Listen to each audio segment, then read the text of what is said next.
Watching MMA Oddsbreaker. I am Frank Trigg, finally back in Las Vegas, Nevada. It's been a little bit of a trip for me, but today we get to talk to Invicta 5's co-main event, Barb Honchak. She is in Bettendorf, Iowa right now, fighting out of Pat Militich's Militich Fighting Systems. Barb, you just moved up there from St. Louis about a year ago, is that correct? That's correct. Now, why Bettendorf you could have went anywhere. Why did you choose Bettendorf? It was really my husband. I was following him. He was looking for work, and we made a deal that he had to be somewhere near a gym where I could train. Oh. And he actually works about 40 minutes south of the Quad Cities, but we kind of, split the difference. He commutes down, I commute up. Oh, okay, so it's working out. What's your husband do for work? He's a nurse anesthetist. Oh, okay. He works at a hospital in Galesburg, yeah. Yeah, so he's in pretty high demand, but he's also got to go where the jobs are. So I can understand Yes, that. for sure, yeah. I understand how hard that is. Now, what's it like? Obviously, he's fixing people, and you're hurting people. So how's that work out? Well, he's knocking them out, too. He just does it with drugs. Yeah, true. You're using your fists and your knees. So how is the relationship at home as far as, like, training? Because, when you're not in a training cycle, things obviously calm down. But then when you're in a training cycle, for like right now you're getting ready for Invicta 5. What happens in the house? What's different in the house than when you're not in a training camp? I definitely become more demanding. I need what I need, but my husband does a great job of putting up with that. And I usually, try to make it up to him afterwards. And, but it doesn't really change that much. Other than that, I just know that, like right now, cutting weight, things like that, the diet's pretty thin. You get grumpy, but I know that I'm grumpy, and so I try to let him know, like apologize to him a ton and just say, deal with it, and he usually just leaves me alone, and, it's not that bad. But yeah, I definitely am a little more difficult to live with around this time for a fight. During the actual camp, it's not that much different, other than I'm not home as much. I have more hours at the gym than I do at home. So. I ask every fighter, that male or female, and the story is pretty much verbatim the same. Like it's all the same. There is no difference. And I want to be very forthcoming with you. I'm not a guy that likes women's MMA. Well, I was a guy that didn't like women's MMA.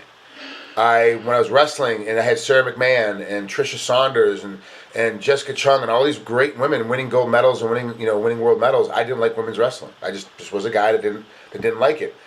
Now with this new resurgence, and I started training with Gina Carano when she was still competing in Las Vegas. The first time I trained with her, we were doing like a Shark Tank. I turned around and she just kicked me in the liver, and then just kept coming. And I had no choice but to train with her. Like I had anything to do with her, had no choice though. She kicked me like a mule, and I had to keep training. It's just what happened in practice. It took me a lot of years to get really comfortable with it because the depth of the women's division was not very deep. You're talking maybe 4 or 5 women total that were worth anything. Now all of a sudden, there's been a huge explosion in the last year. It's literally come from 0 to 100% in a year. It's been ridiculous. How much has this explosion of women's MMA as a whole affected your life personally? Well, I don't think that women's MMA just exploded in the last year. I think it's just been made public in the last year through Invicta. So, it's been there. It's just that we never had one show for all of us to kind of come together on. And so I do think that it's been more than a year that it's sort of been exploding. But being said that it has come public in the last year through Invicta, it's been incredible to have a reliable show, all women, all pro. So, every 3 months, at least that's what in the first year, every 3 months they've had a show about, and that there's a show where you could potentially have work. And it's many, many women, not 1 or 2 girl fights per show. And so there's just a lot more consistency for work. I know that at least twice that year I'll likely fight on Invicta. So that's been really nice. And then with the UFC bringing women in, we're becoming even more mainstream. And so I think that the demand for female fighters will continue. So it gives us a little bit more job security, I guess. And let's be honest, the UFC was thinking about adding a women's division for a long time, but they didn't want to do it until they saw the numbers that Invicta was doing on Ustream, the numbers they were doing on the internet. And when a girl, all female, all lady card completely crashes Ustream. Not just one server. They crash the entire site off of one night. That's a big deal. That's a huge deal. And yeah, you're right. Women's MMA has been around for a long time. Jeff Osborne used to throw all women's MMA cards back in Indiana. I've fought for Jeff a couple times, yeah. And no one knew about it. Like, no one paid. And that's when I first started 16 years ago. Jeff was doing these all-women cards, and it was like, oh, it's going to be cool because we were just growing up. They were just growing up. It was kind of men and women kind of coming on at the same time, but the only sport where both of us kind of grew at the same rate at the same time, and then women just faded off. Jeff just couldn't find any money and just fell off, and then it became, like you said, one or two females on a all-male card, maybe getting a fight, maybe two fights, but not consistent. Are you only a full-time fighter now, or do you still have to do other work to maintain? No, as of when I moved up to Bettendorf, I became a full-time fighter. So as of this past year, that I've just been fighting. What's the difference in your training patterns because you're a full-time fighter? I was doing 2-a-days when I was working. I would just get up very early for my first training session, go to work, and then go back to the gym after work. The thing that I have now that I didn't have before is recovery. So I can come home, I can, take a hot bath and soak. I can take an ice bath between my sessions if I want. I can take a nap if I want. So I have time to have recovery. I have time to be home, even in a camp. Which is something I never had before. So that's a big difference. And what's it like? Is Pat gonna corner you when you go to Kansas City for this next fight? No, I think he has to be at a fight. I think he has to work for Axis that weekend.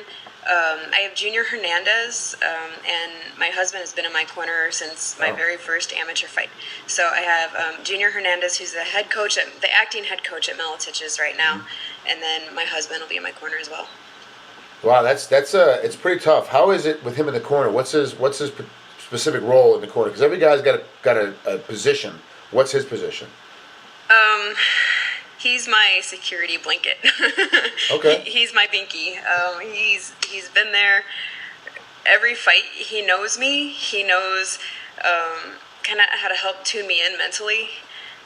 So he's kind of more my mental coach, where Junior is the one who's more vocal when I'm in the cage. He's the one that will do the warming up and yelling, but Tim is sort of before the fight. He keeps my head right, and then he's also an amazing cut man because of his medical background, so he's my own personal cut man as well. That's perfect. Yeah. All right, I like stories like that. There's not enough guys that they feel kind of offset bringing their wives or their girlfriends in, even though they do rely on them for the exact same purpose. Security blanket, they need help, they know their mood swings, they know how to do everything, but no, I'm not going to have her around because it's a girl, I don't want to have her around. And for me, I think it's unfortunate because I think a lot of fighters, male would be a lot better if they involve their significant others a lot more than they do. So. Yeah, it's nice. It's really nice. I mean, nobody knows you better, and so they know if you're. I mean, I don't even have to tell him if I'm nervous or if I'm excited or if if there's something going on, he can just tell. So it's really nice to have him there to kind of set me right. Cool. All right, let's break down Vanesa Portillo, your opponent. You're the co-main event, right, for Invicta? Is that correct? Yep. Let's break down Vanesa as you see her, because I know you've watched some tape on it. I know you know a little bit about her. Break her down from your point of view. Well, I mean, I know she's a powerful striker. She has power in her hands, some powerful kicks. She can be quick. She has a good jiu-jitsu base, good ground game. So, she's fairly well-rounded. I think she has a lot of heart. Coming down from 45 to 35 to 25, I believe she's going to be physically strong for a 25er. Stature-wise, we're about the same height and everything like that, so I think we'll be fairly even there, but it'll be a good fight. It's going to be a battle. It's not going to be an easy fight, but I feel very confident in my abilities to beat her in any position that she can be in. I have to ask, was that a live goat, or is that just one of your ringtones? That's my ringtone. Okay, you're in Bettendorf, Iowa. I just got to ask. I'm not sure what goes on. I'm not real positive what happens over there. It was perfect timing. I was like, oh my, she has goats in the house. That's great. No, I don't know. I have dogs. They were barking when we first started. Yeah, they're fine. Actually, dogs. It's great. The whole purpose of this interview is to see you at home. So I want to know the background noise. I want to know, if the dogs are running around, if the cat's jumping on your shoulder. Like, we want to know that stuff because people at home, especially the women, don't know anything about you. They're basically jumping on board right now. So if somebody at home is brand new, going to watch the fights this weekend, what style? How would you explain your style to the folks at home? I mean, I started out with jiu-jitsu under Steve Berger. So when I originally started fighting, I was known and would describe myself as a ground fighter. But I feel I've become very well-rounded, and I really feel like I'm falling into the Miletich fighting system. So if somebody had to ask me what is my fighting style, I would say I'm Miletich fighting systems. That's what I am. That's what I feel like a right description of how I fight is. Wow, that's great. It's tough to find a system that's been around for so long. I mean, Pat invented when he was the head, and then went on. And at a time, Baton Rouge, Iowa was the place that everybody wanted to blow off the map. We literally want to put a nuclear bomb on there and blow it up off the map, because every champ in every weight class in any major organization was from Miletich Fighting Systems, and specifically Baton Rouge, Iowa. And it drove us crazy. Like, it really did. It bothered us that one camp would have all 5 champs of the UFC and the 3 major champs outside of the UFC and other organizations throughout Japan and the rest of the world. It killed us. Now they have women come on and go, no, I'm a Miletich Fighting Systems. That's a big deal. That's a huge come up. What's his system different like than from everybody else's system? What makes Pat's system different than from Couture's system? He puts it all together. It's not stand-up. It's not ground. It's not wrestling. It's MMA. I think the thing that MFS really focuses on that brings them up to the next level is that it's just fighting. It's just fighting. It's all one sport. It's not individual sports. It's combined. So the ability, to switch in your head that we're standing, we're wrestling, we're playing jiu-jitsu. No, it's all of it's fighting. All of it's fighting. It's all one. To be able to go, and knee tap, you miss the knee tap, you're back up to striking, and not. I think a lot of people get stuck in one mindset. We're standing, we're wrestling, we're doing jiu-jitsu. I think it's his ability to blend it all into one that makes him stand out from other systems. Last question before we let you go. What's your weight like today? It's Sunday, it's Easter Sunday. It's a big day for a lot of folks who are going to be having their ham and what have you. And you're can't, you got to make weight. And what's your weight like today? About 5-6 days out from making weight. Weight's good. My weight's good. I'm only a few pounds up from where I need to be, so I won't have any issues with my weight cut. I think I'm good to go. Day of weigh-ins, would like to wake up? Do you like to wake up on weight on the day of a weigh-in, or you like to cut a little bit that morning? I like to cut a little bit the day of. Yeah. Perfect. Well, Barb, thanks for coming on here with us. I appreciate it, especially this early on a Sunday morning. I know. No problem. I'm assuming because I had to call you on your husband's phone for FaceTime that he's home, so I know you want to spend some time with him instead of messing around on an interview. So tell him I appreciate letting you have a couple minutes with us on here, and good luck this next week. I'll be at home like everybody else watching it. I'll actually be in Sweden watching it on the internet. So it'll be. I can't wait to see how this whole card comes together, because I love Shannon Knapp dearly. She's been a great friend of mine for a long time. She's awesome. And I'm so happy that Invicta is getting more women, more work, and is able to be steady income for a whole new crop of fighters. Yeah, me too. They're wonderful. Invicta has been amazing to all of us. She's great. Shannon and Janet are both great. Amazing. I can't believe how good that team is. It's come together, and it's obviously showing how good the fighters they have. In co-main events and the main events and the rest of the card. It's just exploding. So good for you guys, and good luck this next week.